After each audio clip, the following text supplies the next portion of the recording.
What's up, guys? It's Eric here, back with another VOD review. This is actually the first VOD review of Set 10, officially, now that it's out on the live servers.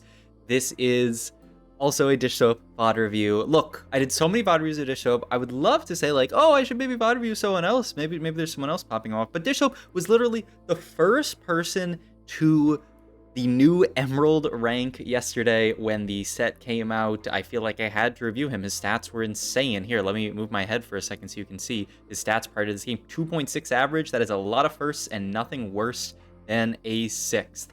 Interesting there, he doesn't pick up the Annie. I recall him talking about this actually, that he likes Emo Annie a lot, but Spellweaver Annie not a favorite.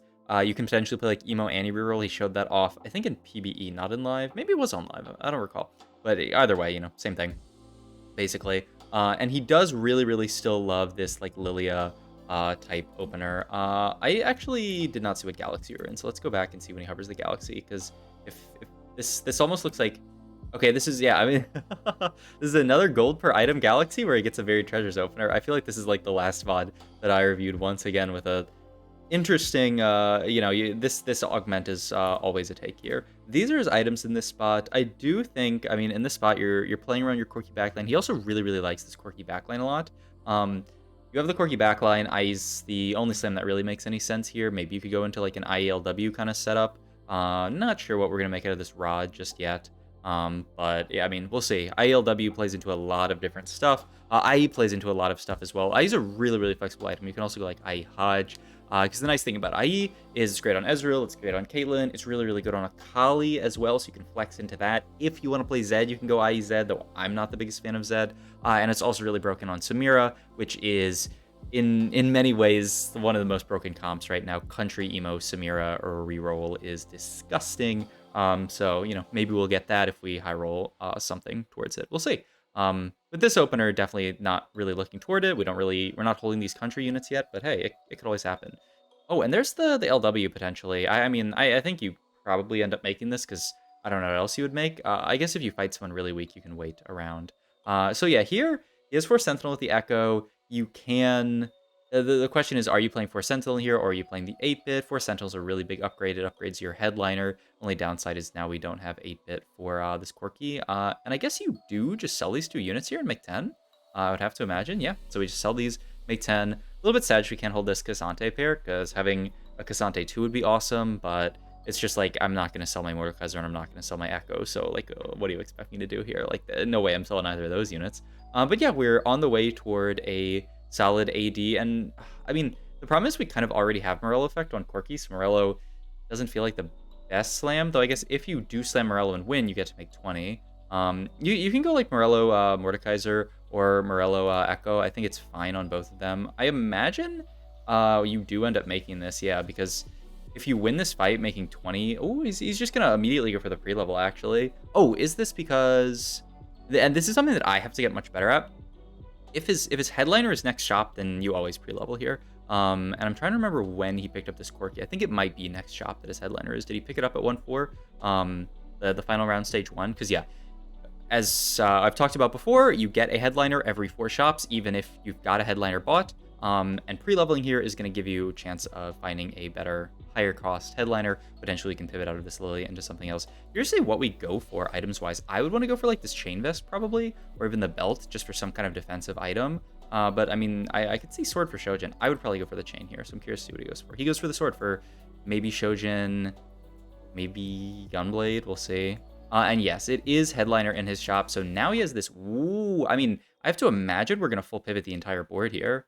We have Mosher Jax here, we have a Mosher set, and we have this this Urgot that we want to play around. We're level 5 in this position, so what do you actually play here? You play Jax, set, this, you could maybe fit this in for Bruiser, and then you have 1 open slot there. I'm not really sure what it even is. And then you can just move this IELS Whisper over to the Urgot, which is really nice, really smart to hold on to. I guess you just play the Vi for now, even though you can't play a full 6 Mosher yet. Yeah, I have to imagine we pivot the board, but I'm interested to see what he does here, because, I mean, you don't have to 100%. He's just going to play the Urgot, yeah. He's not interested in pivoting into the 4 Mosher version of the board. Ooh, he's going to move the amps to Ahri, actually. I mean, these are the little things. in this set that I think are going to be like so crazy. Like pivoting these items over to Ari, I think. I mean, like she is just sort of a better carry than one cost Corki. And yeah, he's not actually interested in the Mashra pivot here. Okay. Yeah, I think I would really like to form Mashra board here with these items on Urgot, but I mean, Ari is actually doing okay with these items on her, which is pretty wild. But yeah, interesting. I mean, those, yeah, I have to imagine you hold the Thomas Kench as well. We're just gonna get KDA in here with the Ari, which is really nice. He's just making sure it doesn't bug out because KDA used to be bugged, but they have since fixed that bug, so don't worry about any KDA bugs. The only downside to that other board setup is like, where would you put the Morellos? But I don't know, you could go Morello set maybe. You could just leave the Echo and Morello Echo. In any case, it is going to be a 5-streak here with this really unconventional Ari build. I love the fact that he made like a really weird board here. But he's still, as you can see, he's holding on to all these Mashra units. He's definitely looking to potentially angle Samira, right? Like these are all units you want to hold if you end up playing for a Samira angle. And now he's going to open cell and actually pivot the board now. I think part of the reason why he didn't buy that Jax is he's also, it seems like, just not a big fan of Jax chosen there. I have to imagine that's why, just because like I think if that was some kind of like broken Mashra chosen, I feel like he would have gone for it. And yeah, he actually makes the Deathblade Slam here so that he can buy the Jax. He could have actually made BT, which feels kind of bad because but I mean, Deathblade's gonna be really good if we end up playing into Samira potentially, but we'll see because these items are amazing. Samira, and yeah, he picks up the Kale here. I mean, I think it makes a lot of sense. You're level 6 already. It is good enough, right? It's pentakill here. You don't really feel great. I mean, you could actually roll here. You have this Urgot pair. The problem is you don't actually have items for Urgot, so like hitting Urgot 2, I mean, it definitely does something, but it doesn't do infinite. But yeah, now we've actually pivoted into this board a little bit later. You have my sword actually for BT Urgot. Doesn't sound bad at all, and it's just AD for the board, and it's another item, so it's an extra. It's basically you make 1 gold because you get 2 gold for the slam. So I like this a decent bit. I don't really love Heroic Grab Bag as an augment. If you want to play for Smear Reroll, maybe. I just feel like it doesn't spike us that hard. And then Contagion I think is generally good. So curious to see what he goes for here. I would probably lean this, but I could see roll this and then like take this. Lucky Streak I don't think does anything for you here. There's no one to put the item on. He's scouting around, so he's scouting around, I think, to think more about like if he is actually going to be able to play this comp, because like you see this person with 3 country in here, so they have these items summoned on Katarina, like they're gonna be more Katarina roll, but that doesn't mean they're not gonna like steal a bunch of the country units. So this, I bet that scares Dish Soap off a little bit. I still think you have my sword as just like a good tempo item, and yeah, you just make BT and you're like chilling. But you could even theoretically level here, 32 gold, if you had something really good to put in. Like if we had like a Samira here, maybe if we had like a Thresh here, I think leveling is not that insane. Though it depends on your matchups. This matchup looks like it's pretty easy, so we don't even have to level. We still win this, and it's an easy 7 streak so far. Well, not so easy, actually. I think the way Disop's navigated this early game has been pretty expert. That player on the Ari, I think, was really, really sick. I mean, there's a Samira. Oh, I don't know. We're definitely getting to a point where we might play this board. It's also very plausible. I mean, yeah, he's putting the boards in his builder here. I think he's looking at the Samira board for sure. That is the entire board. And yeah, he sees the person who is Katarina, and he says, you know what, you're not actually going to like stop me enough. You're gonna pick up the Katarinas, but like you're not gonna go for Samira 3. You might not even go for Urgot 3. The only issue would be is if they go for Urgot 3, right? Who cares if they go Katarina 3? I don't care about Katarina when I'm playing this board. I'm interested to see what his roll down looks like next round, because I have to imagine we're going 7 here and rolling. Something that I was talking to someone in my chat about, I forget who it was about the possibility of taking like an Executioner Samira versus a Country Samira. Obviously, Country Samira is preferable because it allows you to get 5 country in a lot easier, and like 4 Executioner is like not that interesting. I mean, sure, I'll take a Bow Urgot. Or Urgot 2, why not? And then this just be Titans. Wait, like, do you even... Okay, he is just gonna pivot out and roll here. We see an MF immediately, and this is not even horrible as like an item holder for these items. I wonder if you ever stop on this MF. Like, this set's so hard. Like, do you ever stop here? You ever stop on this MF? Because like it's obviously weaker than hitting Samira, but it's strong in its own right. Like you might be able to just stop here. Play 2 Jazz. You need to find something else to put in here. Which I'm not really sure what it is, but it's actually so interesting. And yeah, he's certainly thinking about it. Yeah, and he's gonna just get this plus the smear and we're stopping. I think it makes too much sense to stop here, actually. She spikes our board. Like, she's a great item holder for these items. Yeah, okay. I saw that there, because, like, yeah, I think that just makes too much sense. Even if you want to play for Samira, the MF is a beautiful holder of these items, and it allows you to stabilize at this amount of gold. I'm curious if he decides to not make 30 here. I would probably just make 30 here, even though you... Like, the problem is you have to sell... I guess you don't. Because the problem is we have more than Echo on our board, right? Those are our 2 Sentinels that we have on board, so we're more pair, Echo pair. Yeah, and so, like, it actually feels awful to sell those pairs, especially because, like, I think one thing that I've underrated a lot this set that you need to rate a lot higher are these 3-cost tanks. I think, like, Mord 2, Echo 2, Nico 2, Set 2, these units are insanely important because they help stabilize your stage 4, which I think is one of the hardest parts of the game in Set 10. It's going to be, can you stabilize and on stage 4, and you can flex your backline chosen around, right? Like in this spot especially, because we have this backline chosen and we're gonna have backline chosen for most of the game. You have to Amumu 2 as well. You have to. It's a lot easier, right, if you have like a Mordekaiser 2 or an Echo 2 or something like that you can just flex around and play around that front line. Like now we actually have the option between just playing around this front line. Ooh, I mean, oh, and there's Mordekaiser 2. Like I was saying, like this upgrade is huge for our board here. I mean, you go like a Titans. I mean, Titans is great here. I wonder if it's Titans. Nah, you already have. This is the problem. Like, do you really want to go Titans red buff? The problem is, like, if you don't go Titans red buff, like, what are you doing with all these bows? Like, you're really going Nashers?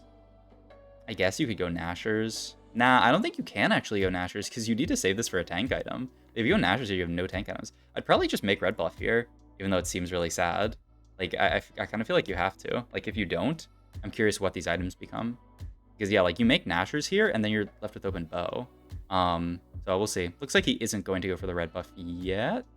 Yeah, and he sees a relatively weak board, so he says, okay, I don't need to make this red buff, which is the smart way of doing things. You wait to see what the fight looks like, and this isn't going to make us gold. This isn't going to win us the fight, because we've already won the fight, so you don't even have to do anything. So I think that makes perfect sense.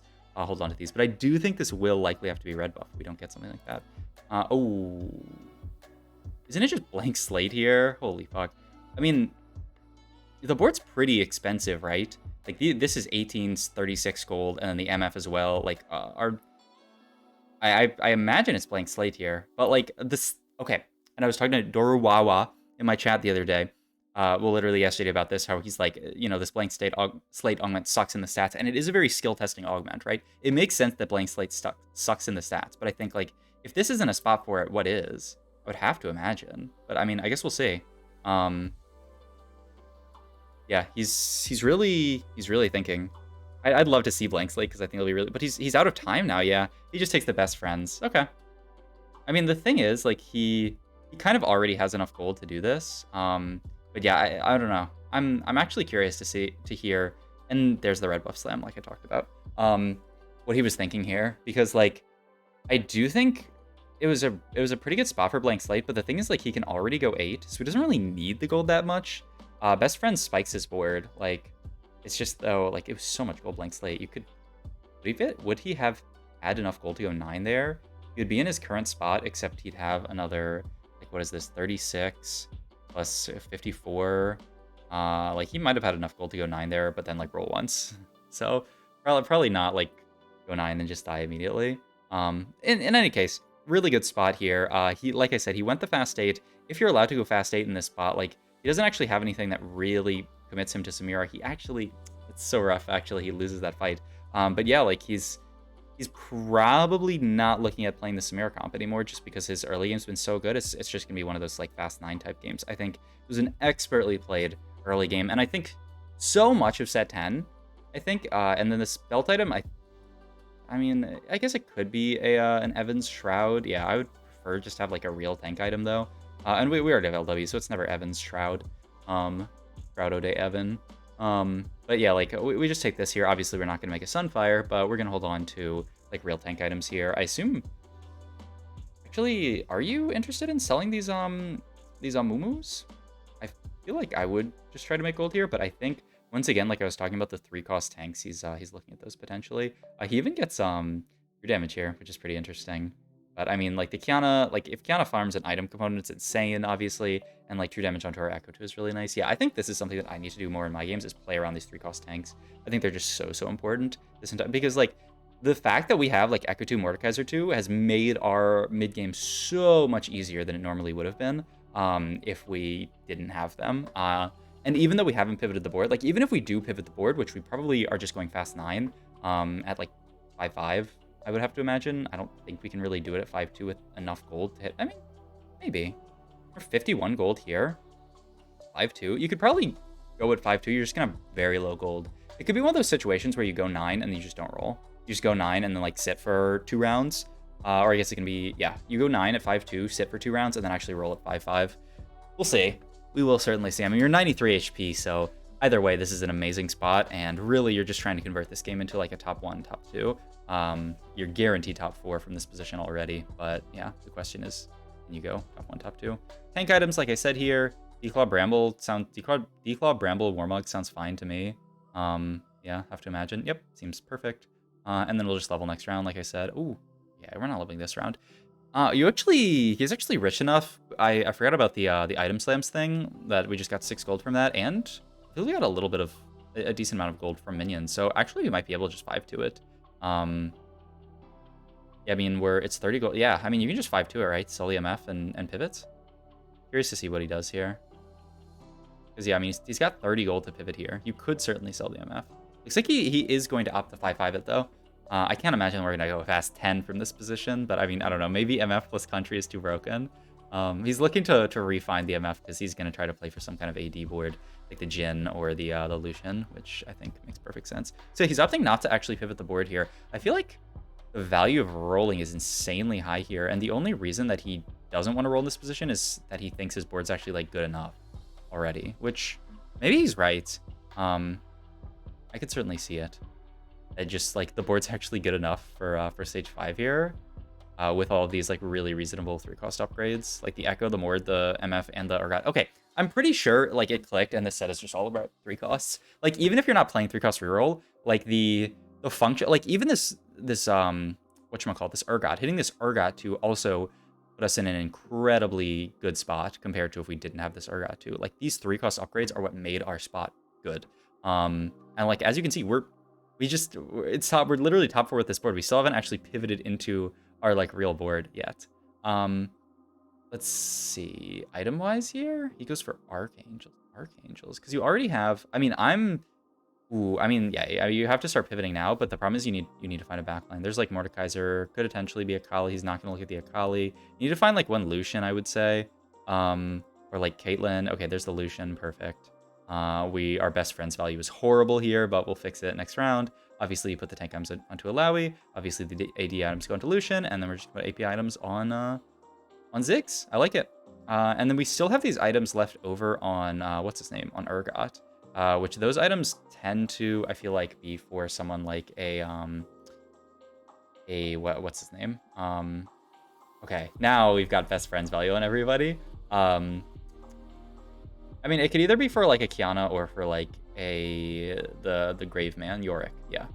Still though, look at what I'm talking about. Like we pivot into this board, we still have this Mordekaiser on our board, just holding it down. Like having those 2-star 3-costs and the Urgot, like these guys sitting on our board, even though we've made the sort of like fast 9 pivot, they're just so crucial. Like if you look at how much I was gonna say how much damage dealt to champs, the Urgot dealt most damage to champs there. Really cool stuff. We are gonna start pivoting now, finally, out of that stuff on minion round, which is actually like really smart to make things easier. I think this is something that I need to do way more, is just swallow my pride and pivot on minion round. Like if Dish Soap is gonna pivot on minion round here and lose like 2 gold for it, then you know I absolutely need to do that. Like I want to challenge myself to like do these pivots, but it's just impossible to do these pivots well enough.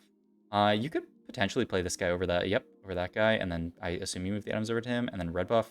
I was thinking, oh no, we have Morello's as well. So the Morello's just goes on Ziggs, and then red buff goes there. I like it. Okay. I was thinking red buff Ziggs, but we already have Morello's Ziggs, so all good. What's not all good is we just got one tapped by a Lux. This is because our main carry was cornered, though actually it's gonna be like surprisingly good loss for how scary this fight looked. Still infinite upgrades to find here, so yeah, I do think you have to roll a good bit here. Find the Yorick 2-star, and yeah, I didn't think, yeah, so we're going attack speed Sona. I'm pretty sure you always go attack speed Sona here. He had it on damage Sona for a round, but I mean, we have no items. It's usually like damage Sona if you have items for her, attack speed Sona if you don't have items for her, or if you have like attack speed. I mean, even attack speed items can be good on damage Sona, but yeah, like no items is always just attack speed because she's a wonderful support unit. I would love for them to buff back shield Sona a little bit because it used to be so fun to play around shield Sona, but they have kind of nerfed her into the ground for how broken she was on PBE, which, you know, fair enough. But all good. And yeah, I mean, this is our board. I don't know. I don't think we're going to have time to make it to 10, considering how low the HP totals are in this lobby. I don't know. We could look at Yasama. Yasmama. I don't know how to pronounce this person's name, because I don't think they're like... It's not TSM Ma, you know? I used to think it was, but I think that's just their name. In any case, I don't know how strong their board is. We're going to beat the clone of this Last Stand player, probably because the clone doesn't have Last Stand, which is kind of hilarious.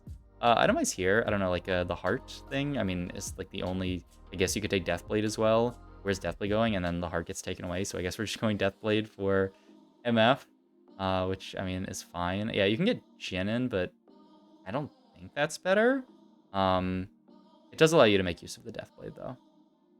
And it's big shot, but I don't know. I thought the Sona was stronger, but maybe Jin's a beast. I guess we can look at how much damage Jin does in this fight. Our board does buy a good amount of time with the front line chosen, but I mean, honestly, our front line just got one shot, so I don't know. How much damage did Jin do in this fight? We do end up winning the fight, which is good. Oh no, we're gonna cutscene them, so I can't even see. Damage, it collapses the damage tilt graph thing there. God damn it. I want to know how much damage Jin did there. I mean, I don't think it's a ton. I assume Sona would do more utility-wise, but maybe not. It's also a synergy, right, for your 3 Jazz. Sona, I don't think adds anything synergy-wise, so that's obviously something to consider as well, but I don't know how important that really is. Just a few percents on your front line and back line, like, Either way, I think our board's very strong, and oh my god, I can't believe we killed them from there. They were like 17 HP or something like that.